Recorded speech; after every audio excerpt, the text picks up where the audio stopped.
Pastoral Santo Bonaventura Keuskupan Medan, dan saya sekarang berada di semester 4. Di sini saya akan memaparkan tentang salah satu aliran dari filsafat, yaitu filsafat idealisme.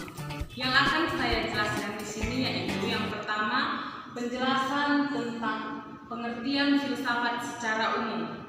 Lalu yang kedua yaitu pengertian filsafat idealisme. Apa itu filsafat idealisme? Dan apa kelebihan serta kekurangan dari filsafat idealisme? Lalu yang ketiga yang akan saya bahas adalah implikasi filsafat idealisme terhadap pendidikan. Baiklah, pertama saya akan menjelaskan tentang pengertian filsafat secara umum. Filsafat berasal dari bahasa Yunani, yaitu philosophia, yang artinya cinta akan pengetahuan atau mencintai kebenaran. Jadi kita dapat mendefinisikan bahwa filsafat adalah ilmu yang mempelajari tentang hakikat dari segala sesuatu. Filsafat ini bersifat reflektif dan bertujuan untuk mencari kebenaran. Sedangkan konteks dari filsafat adalah konteks partikular dan bukan konteks universal. Yang kedua yang akan saya bahas yaitu aliran filsafat idealisme, terutama yang dipelopori oleh filsuf Yunani yaitu Plato. Aliran filsafat idealisme ini memandang dan menganggap yang nyata hanya ide atau pemikiran. Roh atau sukma lebih tinggi dibandingkan dengan hakikat yang sebenarnya, sehingga benda atau materi disebut sebagai penjelmaan roh atau sukma. Idealisme adalah sistem filsafat yang menekankan pentingnya keunggulan pikiran, roh atau jiwa daripada hal-hal yang bersifat kebendaan atau material. Pandangan-pandangan umum yang disepakati oleh para filsuf idealisme yaitu jiwa manusia adalah unsur yang paling penting dalam hidup. Hakikat akhir alam semesta pada dasarnya adalah non-material. Ide berarti pemikiran atau gagasan dalam pikiran. Idealisme sebagai sebuah falsafah berarti sistem pemikiran yang berpijak pada ide. Idealisme mempunyai pendirian bahwa kenyataan itu terdiri dari atau tersusun atas substansi sebagaimana gagasan, ide atau spirit. Dalam pandangan idealisme, alam nyata ini tergantung pada jiwa universal atau Tuhan, atau berarti pula bahwa alam adalah alam dari ekspresi dari daya jiwa tersebut. Di sini saya juga akan menjelaskan tentang prinsip-prinsip idealisme. Menurut idealisme bahwa realitas tersusun atas substansi sebagaimana gagasan-gagasan atau ide. Menurut penganut idealisme, dunia beserta bagian-bagiannya harus dipandang sebagai suatu sistem yang masing-masing unsurnya saling berhubungan. Dunia adalah suatu totalitas, suatu kesatuan yang logis dan bersifat suprinatural. Realitas atau kenyataan yang tampak dari alam ini bukanlah kebenaran yang hakiki, melainkan hanya gambaran atau dari ide-ide yang ada dalam jiwa manusia. Idealisme berpendapat bahwa manusia menganggap roh atau sukma lebih berharga dan lebih tinggi daripada materi bagi kehidupan manusia. Roh pada dasarnya dianggap sebagai suatu hakikat yang sebenarnya, sehingga benda atau materi disebut sebagai penjelmaan dari roh atau sukma. Demikian pula terhadap alam adalah ekspresi dari jiwa. Idealisme berorientasi kepada ide-ide yang berpusat kepada Tuhan, kepada jiwa, spiritualitas, hal-hal yang ideal, dan kepada norma-norma yang mengandung kebenaran mutlak. Oleh karena nilai-nilai idealisme bercorak spiritual, maka kebanyakan kaum idealisme mempercayai adanya Tuhan sebagai ide tertinggi atau prima causa dari kejadian alam semesta ini.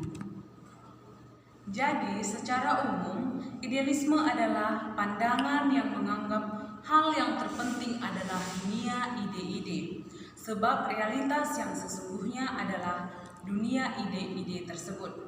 Ide-ide tersebut bisa berupa pikiran-pikiran manusia rasional, bisa juga berupa gagasan-gagasan kesempurnaan seperti Tuhan dan moral tertinggi atau summum bonum. Apa yang bisa diindra itu hanyalah bayangan atau imitasi dari ide-ide itu. Oleh karena itu, dunia yang dapat diindra ini bersifat tidak tetap.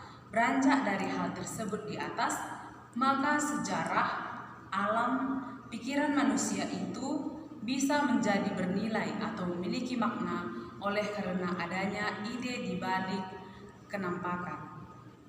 Di sini saya juga akan memaparkan tentang pandangan beberapa filsuf tentang idealisme. Yang pertama yaitu realitas. Hakikat roh dapat berupa ide atau pikiran. Filsafat idealisme memandang bahwa realitas akhir adalah roh, bukan materi dan bukan fisik. Kedua yaitu pengetahuan. Idealisme mengemukakan pandangan bahwa pengetahuan yang diperoleh melalui indera tidak pasti dan tidak lengkap, karena dunia hanyalah berupa tiruan belaka, sifat maya atau bayangan yang menyimpang dari kenyataan. Pengetahuan yang benar hanya merupakan hasil akal belaka, karena akal dapat membedakan bentuk spiritual murni dari benda-benda di luar penjelmaan material. Demikianlah menurut Plato, idealisme metafisik percaya bahwa manusia dapat memperoleh pengetahuan tentang realitas karena realitas pada hakikatnya spiritual, sedangkan jiwa manusia merupakan bagian dari substansi spiritual tersebut. Ketiga yaitu nilai. Menurut pandangan idealisme, nilai itu absolut. Artinya, apa yang dikatakan baik, benar, salah, cantik, atau tidak cantik secara fundamental tidak berubah dari generasi ke generasi. Pada hakikatnya, nilai itu tetap. Nilai tidak diciptakan manusia, melainkan merupakan bagian dari alam semesta. Baiklah teman-teman, di sini saya akan memaparkan tentang kelemahan dan kelebihan dari filsafat idealisme ini. Pertama, kelebihan dari filsafat idealisme yaitu meningkatkan daya pemikiran dari segi menghasilkan ide yang benar dan boleh dipakai. Sedangkan kelemahan dari filsafat idealisme ini yaitu anggapan terhadap sesuatu nilai yang kekal sepanjang masa. Baiklah teman-teman, selanjutnya saya akan menjelaskan tentang implikasi filsafat idealisme terhadap pendidikan. Di sini ada 5 implikasi, yaitu tujuan pendidikan, kurikulum, metode pendidikan, peran guru, dan peran siswa. Yang pertama, saya akan menjelaskan tentang tujuan pendidikan. Menurut para filsuf idealisme, pendidikan bertujuan untuk membantu perkembangan pikiran dan diri pribadi siswa. Mengingat bakat manusia berbeda-beda, maka pendidikan yang diberikan kepada setiap orang harus sesuai dengan bakatnya masing-masing. Pendidikan idealisme untuk individual antara lain bertujuan agar anak-anak didik bisa menjadi kaya dan memiliki kehidupan yang bermakna, memiliki kepribadian yang harmonis dan penuh warna, hidup bahagia, mampu menahan berbagai tekanan hidup, dan akhirnya diharapkan mampu membantu individu lainnya untuk hidup lebih baik. Yang kedua yaitu kurikulum pendidikan. Kurikulum pendidikan idealisme berisikan pendidikan liberal dan pendidikan vokasional atau praktis. Pendidikan liberal dimaksudkan untuk pengembangan kemampuan-kemampuan rasional dan moral. Pendidikan vokasional dimaksudkan untuk pengembangan kemampuan suatu kehidupan atau pekerjaan. Kurikulum yang digunakan dalam pendidikan beraliran idealisme harus lebih memfokuskan pada isi yang objektif. Pengalaman haruslah lebih banyak daripada pengajaran yang textbook, agar pengetahuan dan pengalamannya senantiasa aktual. Yang ketiga yaitu metode pendidikan. Metode pendidikan mengajar hendaknya mendorong siswa untuk memperluas cakrawala, mendorong berpikir kreatif, mendorong pilihan-pilihan moral, pribadi, memberikan keterampilan-keterampilan berpikir logis, memberikan kesempatan menggunakan pengetahuan untuk masalah moral dan sosial, meningkatkan minat terhadap isi mata pelajaran, dan mendorong siswa untuk menerima nilai-nilai peradaban manusia. Yang keempat yaitu peran guru. Para filsuf idealisme mempunyai harapan yang tinggi dari peran guru ini. Keunggulan harus ada pada guru, baik secara moral maupun intelektual. Tidak ada suatu unsur pun yang lebih penting dari dalam sistem sekolah selain guru. Guru hendaknya bekerja sama dengan alam dalam proses pembangunan manusia, bertanggung jawab menciptakan lingkungan pendidikan bagi para siswa. Yang kelima yaitu peran siswa. Menurut filsafat idealisme ini, siswa berperan bebas mengembangkan kepribadian dan bakat-bakatnya. Bagi aliran idealisme, anak didik merupakan seorang pribadi tersendiri sebagai makhluk spiritual.